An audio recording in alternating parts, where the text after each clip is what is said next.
Oi, gente, tudo bem com vocês? Hoje eu tô trazendo um filme que eu conheci só recentemente, diferente um pouco da maior parte dos filmes que eu trago aqui, que são filmes que eu já assisti muitas vezes ou que eu gosto bastante. Então, minhas impressões sobre eles são bem recentes. Eu não sei se isso é bom ou ruim, mas vamos lá, vamos descobrir. O filme se chama Narciso Negro, ou Black Narcissus. Eu adoro falar essa palavra, Narcissus. You go, girl. You go, girl. You go, girl. Ele é considerado uma obra muito relevante no cinema pela qualidade técnica, pelas inovações, né, que eles fizeram em matéria de cenário, de uso de luzes. Tem vários diretores que citam esse filme como uma referência que pautou trabalhos futuros deles. E, estranhamente, eu não tinha ideia, não conhecia esse filme. Eu conheci ele por acaso, mas eu já vou contar para vocês. Mas o filme acompanha 5 freiras, lideradas pela jovem e rígida irmã Cloda, e elas recebem a missão de estabelecer um convento no topo de uma montanha isolada lá no Himalaia. O problema é que o general ali da região, que queria fazer uma média com os colonizadores britânicos, cede para elas o Palácio de Mopu, que no passado funcionava como um harém e que até hoje tem na sua arquitetura resquícios dessa época, como, por exemplo, estátuas, pinturas eróticas na parede e uma decoração que destoa muito da severidade e do despojamento que se espera de um grupo de freiras. E lá em cima, elas estão constantemente isoladas, e isso somado às dificuldades do dia a dia, dificuldades práticas e dificuldade no relacionamento com os habitantes, acaba mexendo com a cabeça delas. E daí, para piorar, tem o Mr. Dean, que é um agente britânico que está ali para fazer uma espécie de assessoria, de dar uma ajuda na adaptação delas, e representa ali a conexão com o mundo que elas prometeram abandonar. E lentamente, as barreiras da fé começam a colapsar, assim como a saúde mental de algumas delas, porque começam a vir à tona desejos reprimidos, emoções que há muito tempo elas não enfrentavam, memórias que elas prometeram nunca mais visitar. E daí, gente, o que acontece eu vou contar ao longo do vídeo, então vamos lá.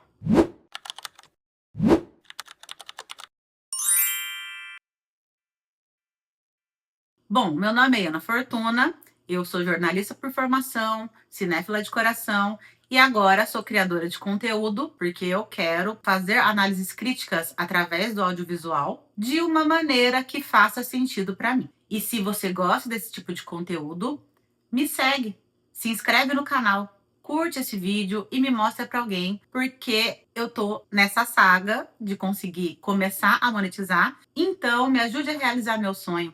Então, gente, como eu estava falando, eu conheci esse filme porque eu sou voluntária em uma biblioteca. E um dia eu estava fazendo cadastro, né, de alguns DVDs e me deparei com esse filme, que é desses 2 diretores aqui que eu vou deixar na tela, que já fizeram outros trabalhos juntos, inclusive um filme que eu gosto muito, que é Os Sapatinhos Vermelhos. Aí eu fiquei interessada, fui ler a sinopse e o que me intrigou de início foi o fato de elas estarem tentando instituir uma ordem religiosa num prédio que já foi um harém e que guarda ali as memórias de um jeito de pensar completamente contrário àquele que elas estão tentando implantar. Essa questão das energias dos ambientes é uma coisa que me fascina muito, porque eu sou uma pessoa extremamente sensível. Sempre que eu interajo com uma pessoa ou um grupo de pessoas ou mesmo um ambiente, eu sinto efeitos que me deixam muito bem ou muito mal. Então isso é algo que eu estudo, que eu busco me aprofundar, e eu achei muito legal um filme tão antigo,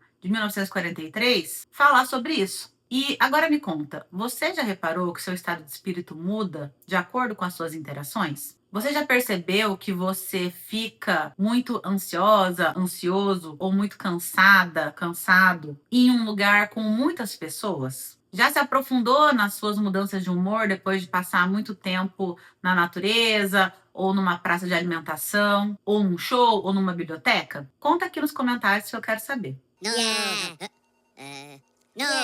E caso você tenha interesse, procura aí na internet Holopensene, ou interações holopensênicas. E depois você me conta aqui o que você achou. Magic. No vídeo do Jardim Secreto, a gente falou sobre uma visão orientalista da Índia a partir de uma escritora britânica. E se você não sabe o que é orientalismo, é quando uma nação retrata o Oriente como exótico, como enigmático e como inferior. Essa obra aqui que a gente vai falar hoje, ela também é de uma escritora britânica, mas ela traz um contraponto interessante, que mostra justamente que o projeto colonial de impor a própria cultura a outras nações é arrogante e fadado ao fracasso. Esse filme é baseado num livro com o mesmo nome, Narciso Negro, que foi publicado em 1939, da escritora Margaret Rummer Golden. Ela nasceu na Inglaterra em 1907 e foi levada ainda bebê para a Índia colonial, onde viveu grande parte da sua infância e da vida adulta até falecer em 1998. Ela era fascinada pela cultura local e escreveu esse livro se baseando nas próprias experiências e observações. E, ao contrário do filme, que foca mais nas tensões psicológicas e dramáticas, a intenção original dela era fazer uma crítica contundente ao imperialismo britânico e também ao auto-engano religioso, né? Ao auto-engano espiritual. E o sucesso do livro chamou a atenção da indústria cinematográfica. O Michael Powell e o seu parceiro, o roteirista Emeric Pressburger. Eu tava com medo de não conseguir falar esses nomes, por isso que eu não falei, mas agora eu tentei falar. Eles decidiram adaptar a obra por alguns motivos. Primeiro, pelo potencial visual. Eles perceberam que o contraste entre o hábito branco das freiras e aquele palácio exuberante seria perfeito para testar a nova tecnologia do Technicolor, que estava revolucionando o cinema da década de 1940. Outro ponto é o clima político da época, porque em 1947 o Império Britânico estava prestes a se retirar oficialmente da Índia e a independência indiana ocorreu naquele mesmo ano. Então, a história de um grupo britânico que tentava dominar um pedaço da Índia e falhava miseravelmente ressoava perfeitamente com o fim dessa era colonial. Mas vamos falar um pouco mais sobre isso ao longo do filme.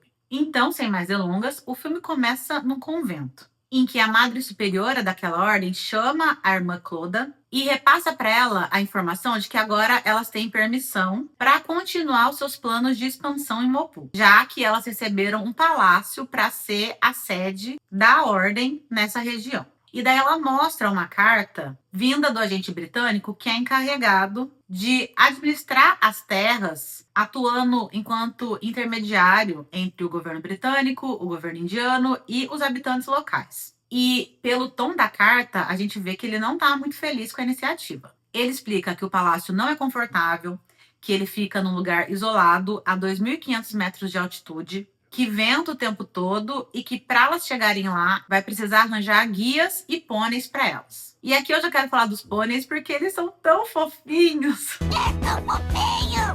Eles são de uma espécie específica de lá e eles são bem pequenininhos. E eles são o meio de transporte mais eficiente ali daquela região, porque eles aguentam o ar rarefeito e porque eles conseguem se deslocar pelas estradas ali, pelas trilhas sinuosas até o topo da montanha. O agente, que é o Mr. Dean, também fala que as montanhas ali são quase da altura do Everest e que na frente do convento tem uma montanha que na língua local significa deusa Lua. Então aqui já começa a simbologia que vai envolver todo esse filme a respeito da sexualidade, que é o clima do harém, com a repressão, que é o clima das freiras. Continuando a carta, o Mr. Dean também explica que os homens e mulheres que estão ali não são nem melhores nem piores do que nos outros lugares. Que eles trabalham quando precisam, riem quando querem e não são submissos. Aí corta para os preparativos que estão acontecendo no palácio, em que o Mr. Dean e o general estão tendo uma conversa. E o Mr. Dean é um homem bonitão, não sei quem que é o ator, mas vou deixar aqui. Talvez eu devia ter pesquisado um pouco melhor sobre os atores, mas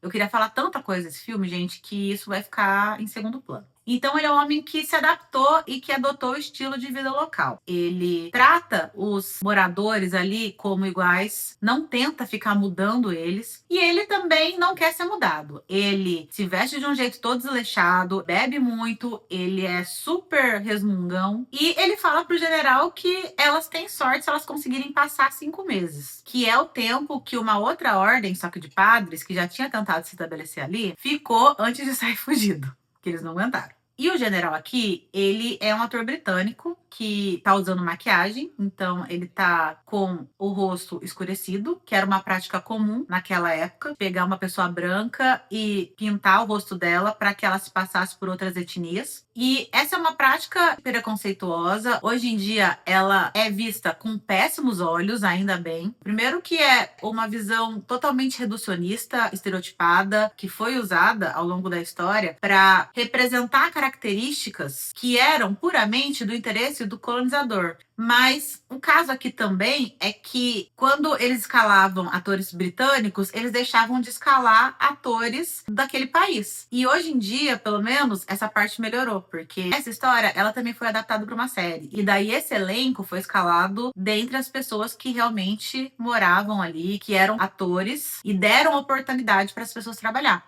A única pessoa que vive naquele palácio é a Aya, que é uma senhora, que é ao mesmo tempo guardiã e meio que uma governanta. E ela vive lá sozinha. E ela entra na sala, que tá o general e o Mr. Bean conversando, e ela não tá feliz com a situação, porque ela fala que a última coisa que eles precisam ali é de uma nova religião. Nem uma escola, nem um hospital. Mas o general, como eu falei, ele quer fazer uma média ali, ele quer ter boas relações diplomáticas com o Império Britânico. E ela não tem outro remédio senão obedecer. Aí a madre, lá no convento, seleciona algumas irmãs para acompanharem a irmã Cloda nessa missão. Uma para a escola, uma para o hospital, uma para a horta. E daí a cena muda e corta para elas já no convento. Com uma das irmãs, que é a irmã Ruth, tocando um sino que fica na beira do precipício. E essa é uma cena impressionante, que para época rendeu um Oscar de melhor direção de arte. Porque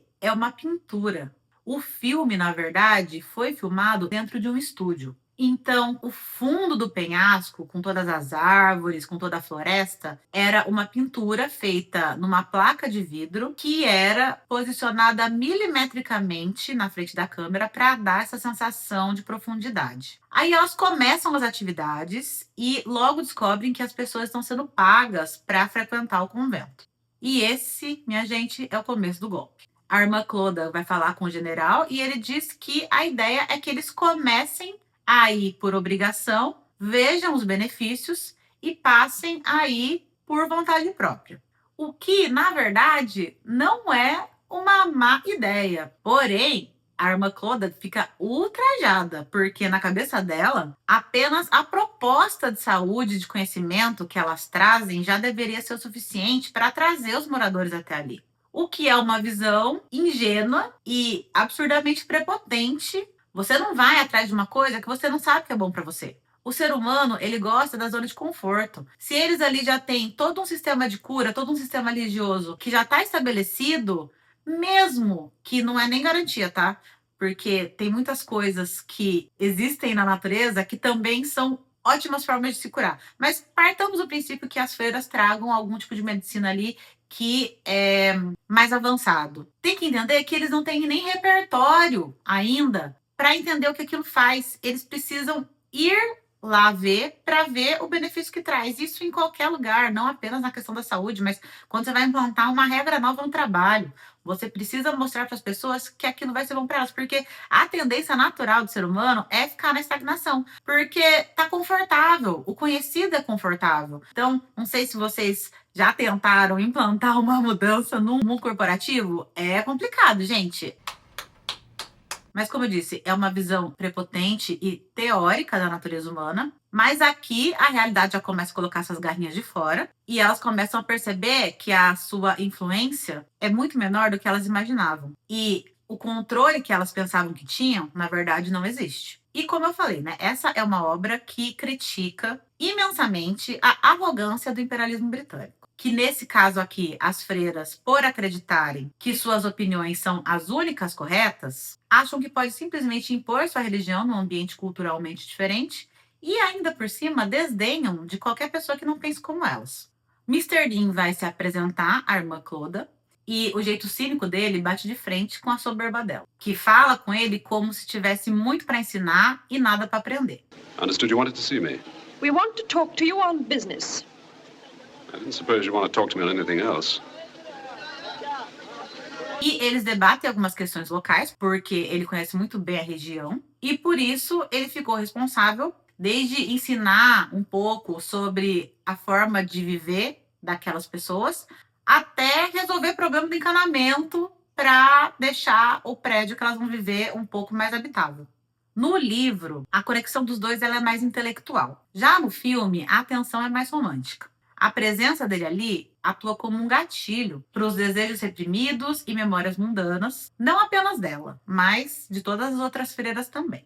E aqui eu quero pedir licença para falar um pouquinho sobre mulheres e o ingresso na vida religiosa. Porque uma das coisas que me chamou a atenção nesse filme é que a atuação da irmã Cloda, nos 2 primeiros atos, é extremamente artificial. Eu achei inicialmente que ela era uma péssima atriz. Mas no final eu entendi que era uma atriz interpretando outra atriz. Porque a freira, o ato de ser freira, muitas vezes envolve interpretar um papel rígido, normalmente, que tem por essência a renúncia da própria personalidade, da própria individualidade. E daí eu fui pesquisar um pouquinho sobre o processo histórico das mulheres que ingressam em ordens religiosas, principalmente católicas, né? Que são a ser tratadas no filme. E esse é um fenômeno social e psicológico muito complexo, porque historicamente, ingressar à vida religiosa muitas vezes não tinha a ver com fé, mas com necessidade de sobrevivência. Aí eu elenquei aqui 4 motivos pelos quais as mulheres viravam freira. O primeiro é a vocação genuína, que algumas mulheres que realmente desejavam ter uma conexão maior com o divino, com o espiritual, buscavam esses locais para se afastar das distrações, da vida cotidiana e da sujeira, vamos dizer assim, do mundo mundano. Mas tinha mais motivos. Tinha a fuga do casamento e do parto, já que até o começo do século XX o destino padrão da mulher era o casamento e a maternidade. E sem métodos contraceptivos, a maternidade normalmente era sucessiva e carregava altos índices de mortalidade no parto. Sem falar que podia destruir mesmo a mulher. Eu sei porque esse é um valor que tá na minha família, principalmente do lado da minha mãe, há muitas gerações. A minha bisavó, ela teve 12 filhos, dos quais 10 sobreviveram. E ela morreu super jovem, porque era um atrás do outro, era uma vida muito sofrida, no sítio, de trabalho duro, e além de tudo, tinha que lidar com as mudanças no corpo, na saúde, hormonais, que vinham com uma gravidez, com o parto, com o puerpério. E ela passou por tudo isso. E minha avó, que é filha dela, ela era a irmã mais velha. E ela também não teve infância, porque ela criou praticamente os irmãos. E ela também teve vários filhos e também morreu muito jovem. Então, assim, eu tô contando um dos exemplos, mas a gente conhece milhares. A vida doméstica para a mulher, a partir da ideia do casamento e da maternidade sucessiva, era muito cruel. E o convento, para muitas, era uma alternativa para evitar esse destino. Não ter que viver uma vida de sofrimento físico, emocional, psicológico e não ter que se submeter a um marido. Inclusive, eu estava vendo esses dias que mulheres muitas vezes se tornavam freiras para elas poderem viver a própria vida com liberdade, com tranquilidade, longe aos olhos do mundo e terem relacionamentos entre si no convento.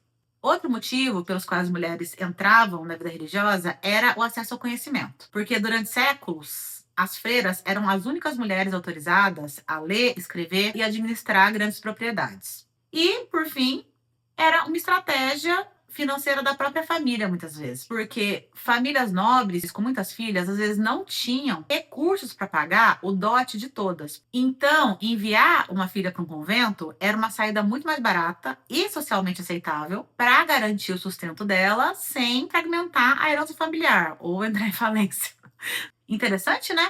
Comenta aqui nos comentários quais dessas você já sabia. E tornar-se freira era o equivalente a uma morte civil. Ao cruzar definitivamente os portões do claustro, a mulher deixava de existir para a sociedade jurídica e familiar. O processo de se tornar freira exigia os 3 votos tradicionais, que era de pobreza, ou seja, abrir mão de qualquer bem material individual, castidade, ou seja, renúncia total a qualquer tipo de afeto romântico ou sexual, e obediência, que era a submissão total aos dogmas da igreja e às ordens da mais superior. A mulher, então, cortava o cabelo bem curto, porque o cabelo foi, por muito tempo, o símbolo máximo da vaidade feminina, adotava um nome inteiramente novo, apagando o seu nome de batismo, e vestia o hábito que foi projetado para cobrir o corpo o máximo possível e neutralizar qualquer traço individual. Ou seja, para você ser freira, você tinha que ter a sua identidade totalmente apagada. E quando a noviça entrava na ordem de verdade, o seu ingresso era celebrado literalmente como um casamento. As noviças vestiam-se de noiva, usavam grinaldas e recebiam uma aliança, tornando-se esposas de Cristo. A partir dali, qualquer desejo por outro homem era tratado como adultério. Bizarro, né? Se for pensar, é bizarro. Queima herege! Mas é estranho, né? Como que uma coisa dessa, tipo, ficou normalizado para você ver que o ser humano ele consegue normalizar qualquer coisa? E só mais uma característica, para finalizar aqui minha listinha, que a vida nos conventos era disciplinada e totalmente fracionada pelo tempo. Elas tinham que estar em constante atividade. Elas tinham que rezar, tinham que limpar, ensinar, cuidar dos doentes, costurar, estudar, etc. Porque o ócio era considerado do demônio. Daí que vem a frase que é cabeça vazia, oficina do capeta. Que tem sentido.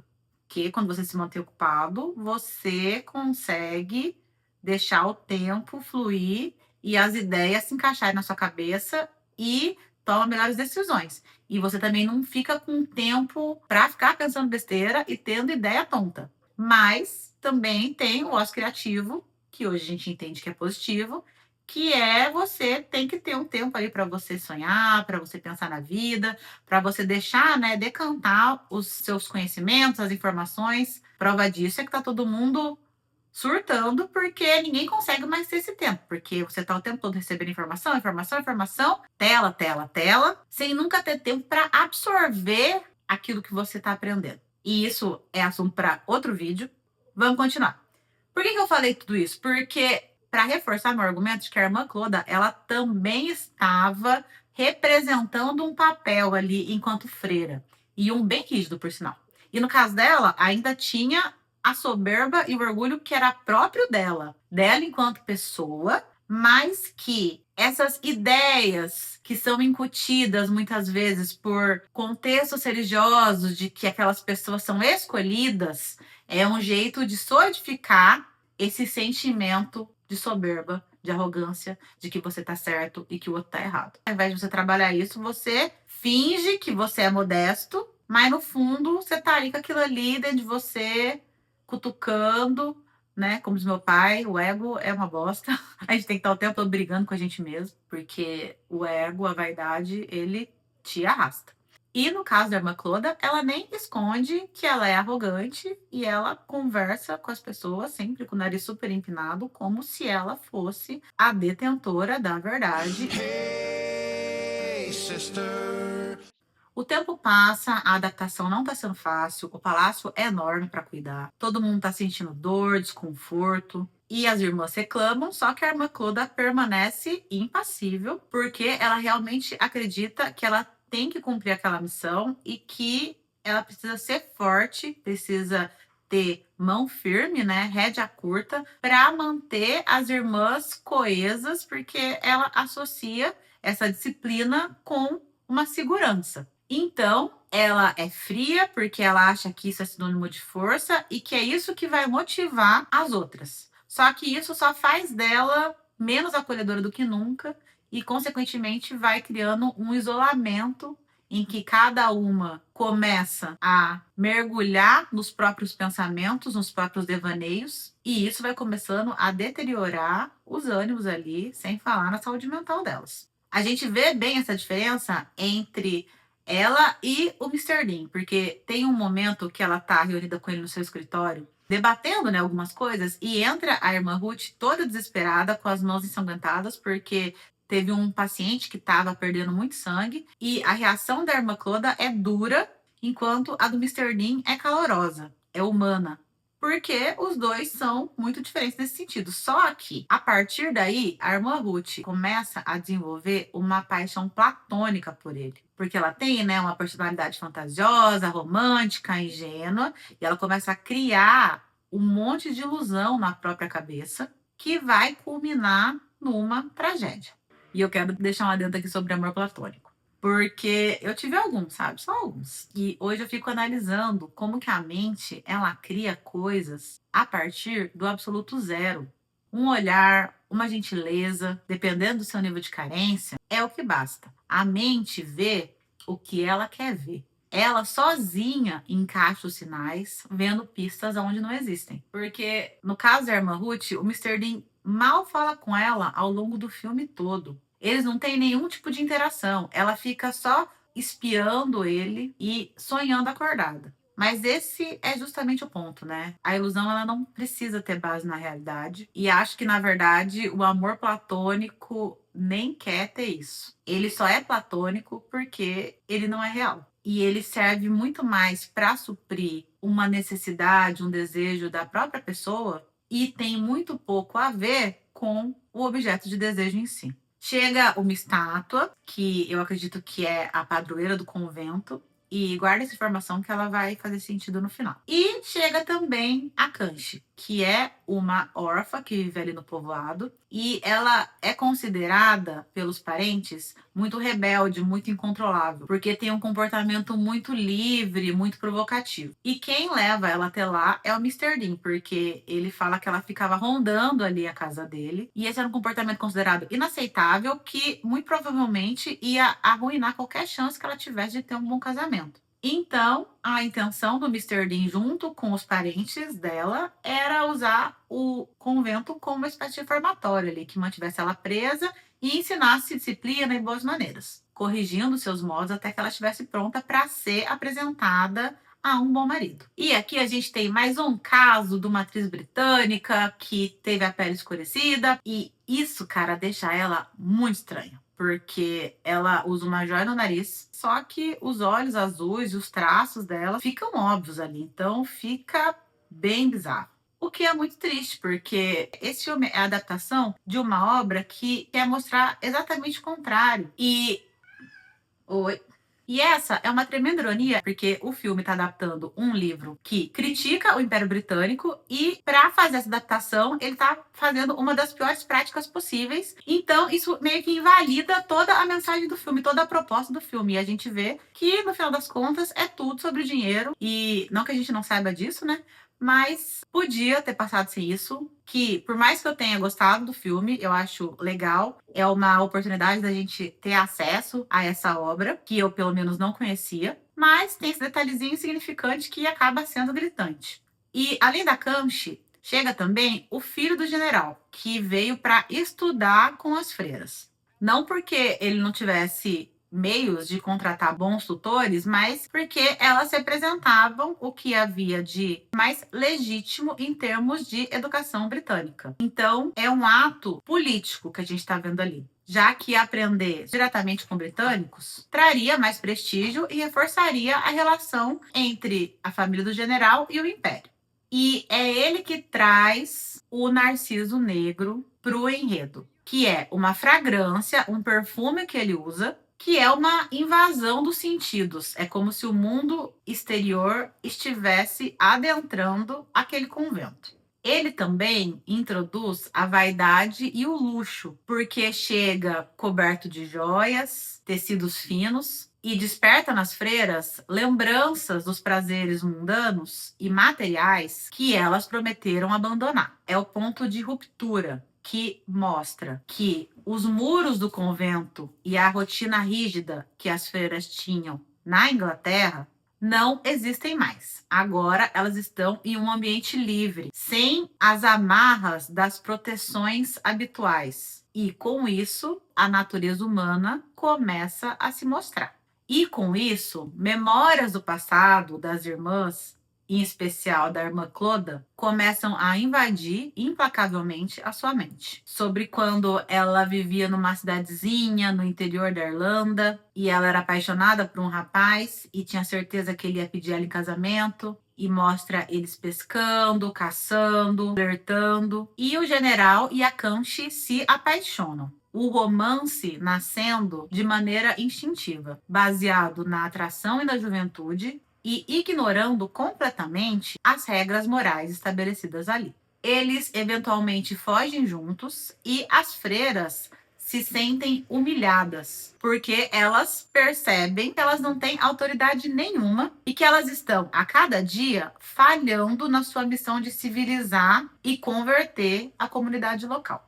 Gente, uma pausa rapidinho para dizer que se você tá gostando do vídeo, se ele tá te agregando, se você tá achando interessante, curte o canal. Eu levei 15 anos para conseguir ter coragem para começar. E se você acha que eu tô fazendo um bom trabalho, me dá esse biscoito, comenta aqui e, se possível, se inscreva, tá bom? Muito obrigada. E as irmãs estão a cada dia mais perturbadas, acontece várias coisas, elas tentam fazer uma missa de Natal que não funciona. A irmã que veio para cuidar da horta acaba plantando flores ao invés de legumes, porque ela tá perdendo a paz de espírito, sendo absorvida gradualmente pela beleza selvagem daquele lugar. E um dia, uma mãe local traz o seu bebê que está muito doente para ser examinado. E o Mr. Bean tinha aconselhado elas, se caso houvesse um caso que elas não pudessem salvar, elas não deveriam nem tentar. Porque se elas tentassem e falhassem, a população ia se revoltar contra elas. Mas elas acabam dando um remédio para o bebê, não funciona, ele não sobrevive e, diante do perigo de uma invasão, elas ficam ainda mais transtornadas, o clima pesa demais e os nervos ficam todos à flor da pele. E a partir daqui a luz vai mudar. No começo ela era bem esbranquiçada, representando a pureza que existia ali. Com o tempo, os ambientes foram ficando cada vez mais coloridos e agora ela está predominantemente vermelha, representando o perigo, representando a loucura. E diante desse ambiente tenso, a irmã Cloda e o Mr. Bean vão conversar ali perto do sino e ela conta para ele que ela entrou no convento por orgulho. Porque toda a cidadezinha sabia da paixão que ela tinha e ele não pediu ela em casamento e decidiu ir para a América para ganhar vida e não levou ela junto. E daí ela preferiu entrar no convento do que ter que enfrentar a humilhação pública de ter sido rejeitada e todo mundo saber disso. E esse diálogo aqui é o primeiro vulnerável que eles têm. O que dá a entender duas coisas. Que os dois estão tendo sentimentos um pelo outro e que as defesas de ambos estão baixando, sendo que a maior mudança está se operando na soberba da irmã Cloda, que agora ela está falando num tom muito mais humilde, muito mais reflexivo. Só que o que eles não sabem é que a irmã Ruth está escutando a conversa atrás de um biombo e ela fica possessa de ciúmes. Ela decide que não vai renovar os votos, coloca um vestido vermelho, passa uma maquiagem ali e vai atrás do Mr. Bean na casa dele para se declarar para ele. E ao perceberem que ela sumiu, as irmãs vão procurar ela pelo convento. E lembra que eu falei da estátua? Ela tem uma simbologia nesse filme, porque as estátuas que existiam nesse palácio, que eram deusas hindus, elas foram todas cobertas com panos pelas freiras, e a única estátua que era visível era a da padroeira delas. Mas nesse momento bate um vento com força assim e descobre uma das estátuas. E é como se o espírito do palácio antigo tivesse voltado para o seu lugar de poder, subjugando o cristianismo frágil que elas tinham tentado colocar ali. A irmã Ruth e o Mr. Bean, eles têm uma conversa na qual ele rejeita ela e ela fica louca de ódio ali, que a saúde mental dela descamba de vez, e ela volta para o convento com a intenção de assassinar a irmã Cloda, porque para ela o Mr. Bean não ama ela porque ele ama a irmã Cloda. E aqui tem um jogo de luzes, sombra e som e uma atuação memorável dessa atriz que instaura um clima de terror psicológico que foi reproduzido muitas vezes depois. E ela tenta matar a irmã Cloda jogando ela do precipício, mas no final das contas é ela que cai. E o filme termina com elas indo embora, montadas nos poneizinhos, depois da missão fracassar, fechando esse ciclo, né? E a irmã Cloda olha para o palácio no topo da montanha, sumindo por entre as grumas.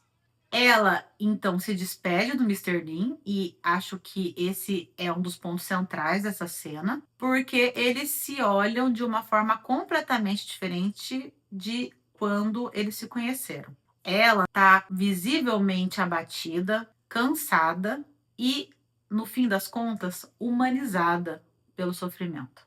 E o Mr. Dean, que sempre foi cínico, provocador e distante, estende a mão para ela num respeito silencioso. O aperto de mão entre os dois é carregado daquela tensão romântica de algo que não se concretizou, mas também de uma cumplicidade entre duas pessoas que sabem que nunca mais serão as mesmas. As freiras chegaram ali repletas de orgulho, munidas de dogmas religiosos e boas intenções.